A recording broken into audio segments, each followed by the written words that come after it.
Hello, in this video, I'll be kind of getting towards the conclusion of the wrap-up of the series that I'll be doing for this particular slate of LD topics titled Racial Capitalism and Intellectual Property Protections. I kind of skipped a lot of the stuff that I would usually do in terms of talking about racial capitalism versus other critical arguments, but I felt like a lot of the videos that I would make in that area might be repetitive of other videos that I've talked about doing racial capitalism versus critiques, because I think the basis for how racial capitalism collides with a lot of criticisms is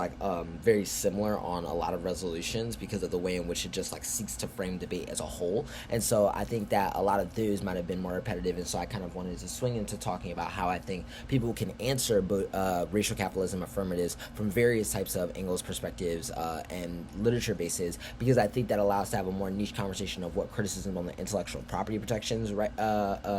resolution does, and the way that various other arguments like framework, counterplans, and dissets all interact with this argument that I think will become very prominent if teams are really kind of tuned into what type of literature and arguments people are making in terms of intellectual property protections on an international scale. I definitely think arguments about racial capitalism really have to show up in those places because of the way in which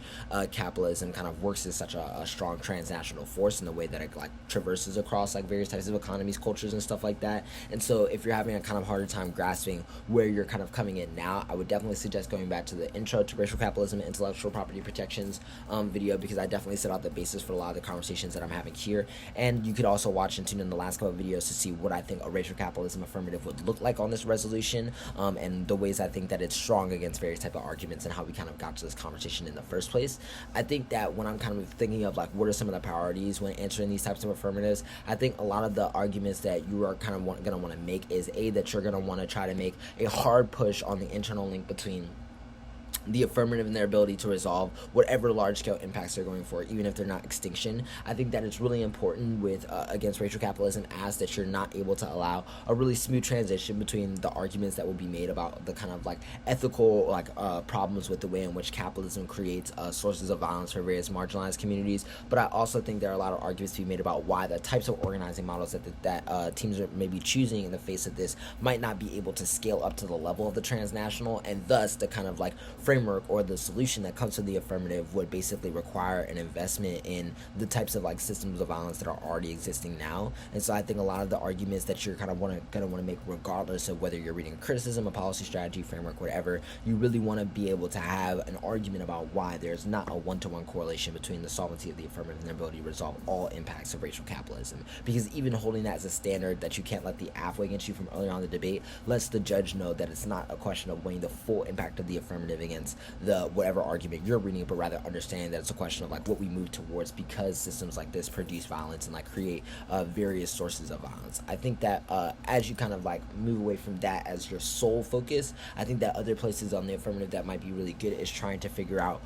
all of the ways in which the team is kind of trying to push themselves away from Marxism. You really want to get out the way what types of critiques of Marxism you are and are not allowed to access. I don't think that it's particularly fair to for racial capitalism teams to be no critiques of Marx, because I think that the type of anti-capitalism that people are still drawing from still requires very base level understanding of Marxist theory and commitment to a lot of base level Marxist ideals about the way that we should be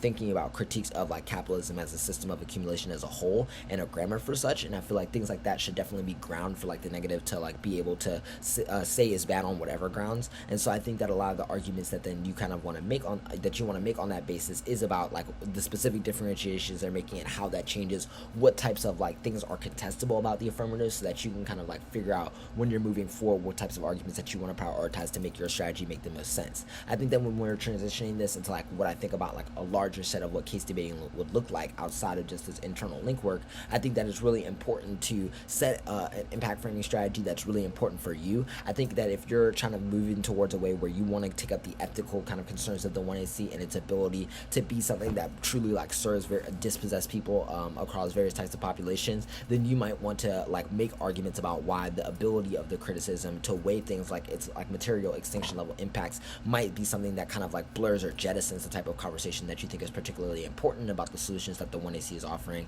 And I think in that case you have a lot more arguments to really offer up that kind of refocus the debate away from like what might be like the cop out of the affirmative against those types of debates. And obviously I think vice versa, a lot of the arguments that you need to be making if you're going to go for a counterplan or dissent type of strategy on the case page, your arguments are going to really need to be focused on why the impact framing of only thinking through the ways in which we kind of resolve impending crisis of extinction, because of the way in which the 1AC already concedes of like various types of like large scale impacts, is kind of like the necessary thing that we should kind of be forefronting and centering in the debate. And I think that that's a really important place for you to like situate a lot of your offense. I think when it comes to the framework and style portion of the debate, if that's kind of the route that you want to go down, I think that on the intellectual property protections topic, I think that a lot of the ways that I think the debates between racial capitalism and the framework debates goes down really goes to a way in which you think about the question of like the limits debate and the way that relates to other procedural norms. I think that obviously kind of what I've been saying before about how you kind of want to treat the impact portion of this debate, you need to do the job of like setting a hard line between what parts of the affirmative you allow to make its way into the framework debate and how do you allow them to weigh them, like even if they're going to inevitably get away to weigh some of their more ethical concerns about the way that framework conducts and organizes the space. Maybe it should not be the same thing that they should also be able to weigh like the extinction level impacts, as if debate can spill up to do those things, because that would change like things like the solvency threshold for the affirmative, and therefore you can still have the kind of like necessary offense and defense to refocus the debate closer to like what your like procedural offense might look like on framework. I think that this can look like making arguments about like why things like how the topic is already structured with the WTO already means that there are so many things that the negative has to prepare for, that the overload of even more mechanisms when there are possible affirmatives that can like do things like abolishing intellectual property protections in various countries is like a net worse way to handle how we have conversations about racial capitalism, because it dilutes our ability to talk about specific praxis, because next strategies become more generic, and making arguments about why the kind of like actual influxing of the limits of the resolution, even though the resolution itself is big, still creates problems for the way in which the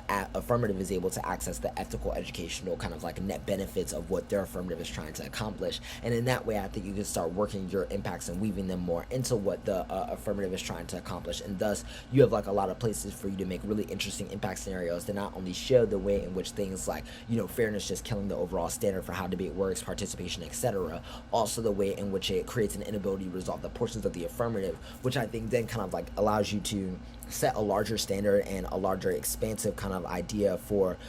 what particular types of like TVAs and other ways of resolving the affirmative may be allowed, which can be convincing when kind of like packaged together in a coherent way that combines some of these other case strategies I've been talking about before. Hopefully you'll tune into the next video that I'll be doing kind of talking about like the last step of like what I think is the racial capitalism on the intellectual property protections resolution. And yeah, thanks for tuning in.